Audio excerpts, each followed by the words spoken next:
dosen Kota Bandung. Di sini saya akan mempresentasikan materi bab 4 dari buku paket mengenai kerjasama dunia.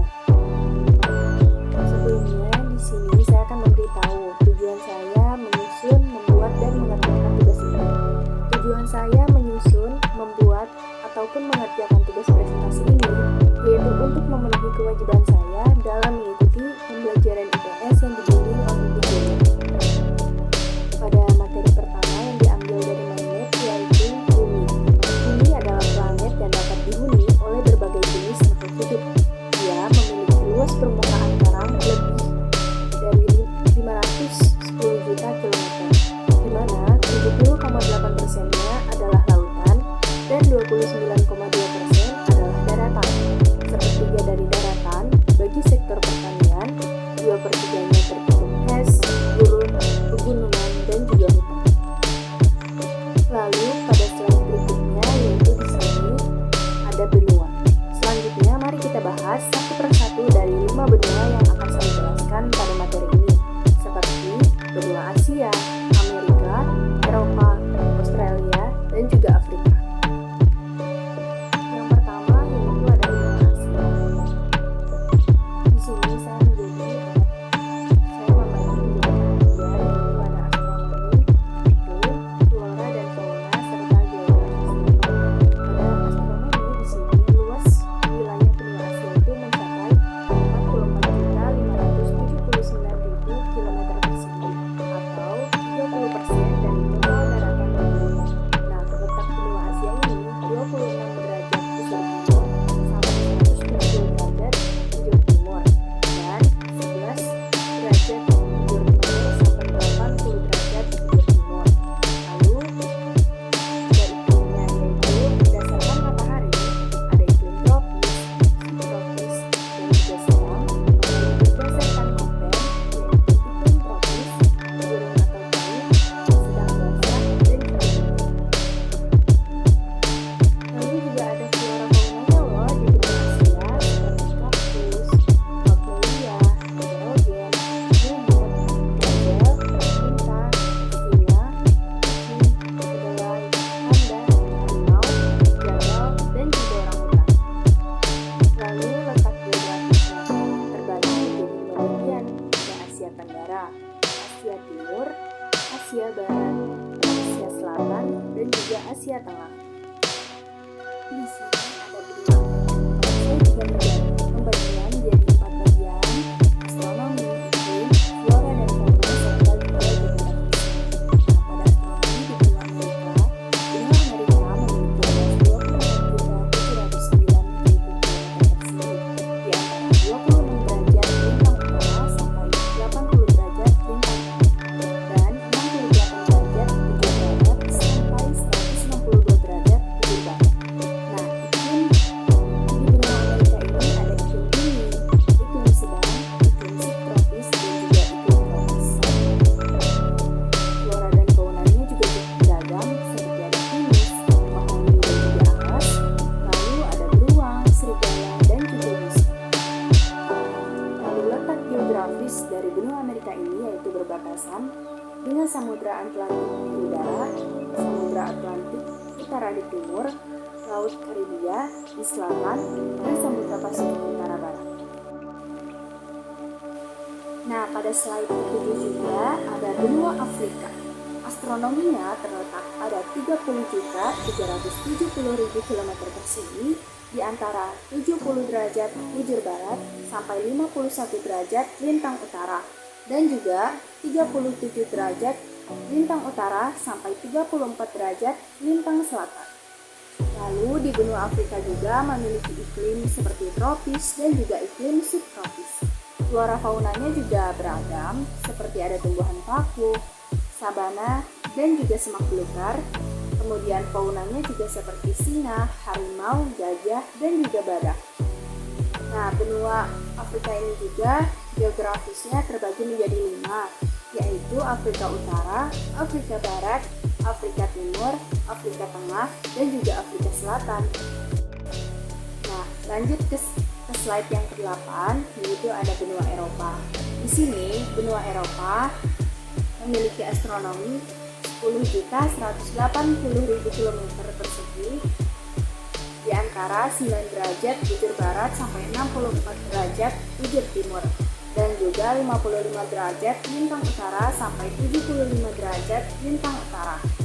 Nah, iklim di benua Eropa juga seperti subtropis, iklim sedang, dan juga iklim kutub. Flora faunanya juga beragam banget loh di sana, seperti ada pohon pinus, pohon ek, pohon cemara. Lalu faunanya seperti serigala, berang-berang, rusa kutub, rubah, burung elang, dan juga kucing.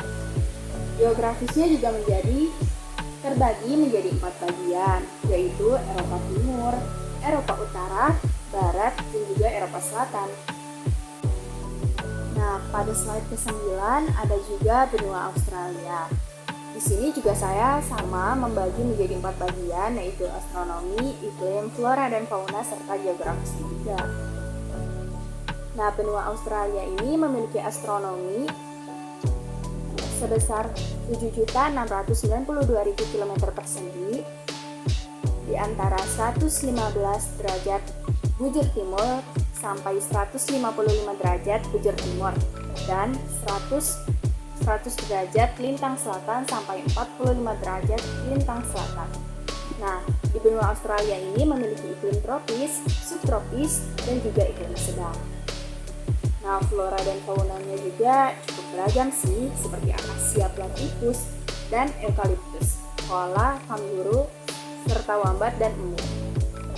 Geografisnya juga terbagi menjadi 4, yaitu Australasia, Melanesia, Mikronesia, dan Polinesia.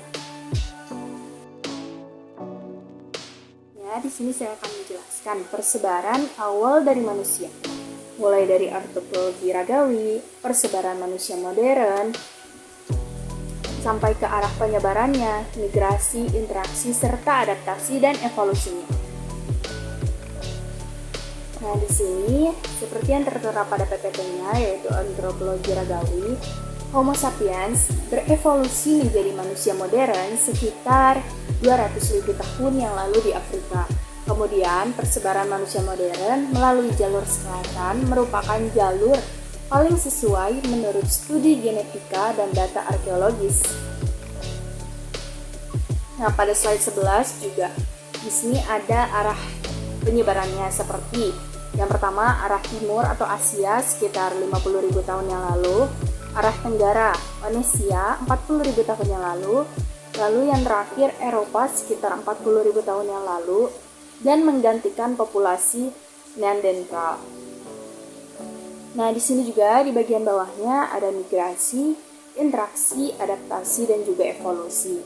Nah, migrasi itu maksudnya mengawali sejarah kehidupan baru di wilayah yang didatangi, baik berpenghuni maupun tidak berpenghuni, dan menciptakan sejarah dunia yang baru.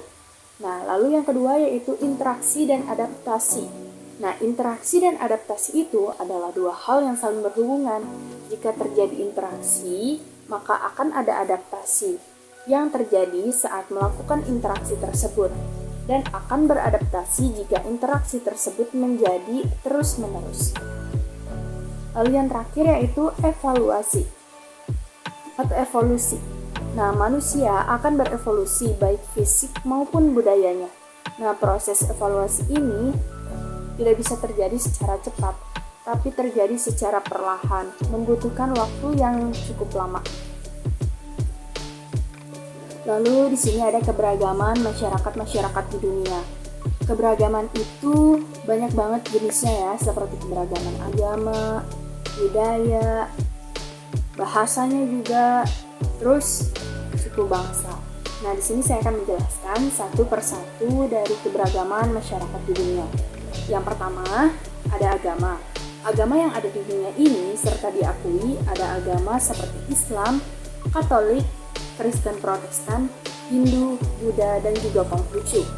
Lalu budayanya yaitu geografis ini mempengaruhi keberagaman budaya, antara lain isolasi geografis, iklim, dan juga letak geografis. Keberagaman budaya ini mempengaruhi suku, budaya, dan juga agamanya ya. Kemudian di sini ada bahasa. Terdapat 8.324 bahasa yang dapat didokumentasikan di seluruh dunia. Sekitar 7.000 diantaranya masih bertahan, di mana negara paling banyak menggunakan bahasa yaitu Papua Nugini, sekitar 840 bahasa. Nah, Indonesia 711 bahasa, Nigeria 517 bahasa, India 456 bahasa, dan juga Amerika Serikat di 328 bahasa. Dan bahasa yang paling banyak digunakan dalam bahasa ini adalah bahasa Inggris dan juga Mandarin. Seperti itu. Lalu di sini ada suku bangsa. Yang pertama, suku bangsa yaitu Mongoloid, Melayu, Dravida, dan juga Kaukasoid. Lalu yang kedua, benua Amerika, yaitu keturunan Eropa, Indian, Afrika, ras campuran seperti Mestizo dan juga Asia. Dan yang ketiga, benua Eropa, yaitu Nordik atau Germania, Slavia, Mediterania, Turki, dan juga Mongolia. Dan yang keempat, benua Afrika, yaitu Nordik, Hamid, Smith Hattentot, Paimai, dan Eropa. Lalu yang kelima yaitu benua Australia, yaitu Aborigin, Eropa, dan juga Asia. Nah, sekian yang dapat saya sampaikan, dan itu adalah materi-materi yang saya ringkas dari buku paket. Mohon maaf bila masih banyak kesalahan. Di sini pada slide terakhir yaitu penutup. Nah, mungkin sekian yang dapat saya sampaikan. Terima kasih atas perhatiannya dan juga bimbingannya. Mohon maaf bila masih banyak kekurangan ataupun kesalahan yang masih saya lakukan. Saya harap melalui presentasi yang dapat saya kerjakan dan sampaikan ini dapat menjadi manfaat bagi kita semua, terutama bagi diri saya pribadi, supaya terus belajar dari kesalahan dan kekurangan. Mungkin sekian. Wassalamualaikum warahmatullahi wabarakatuh.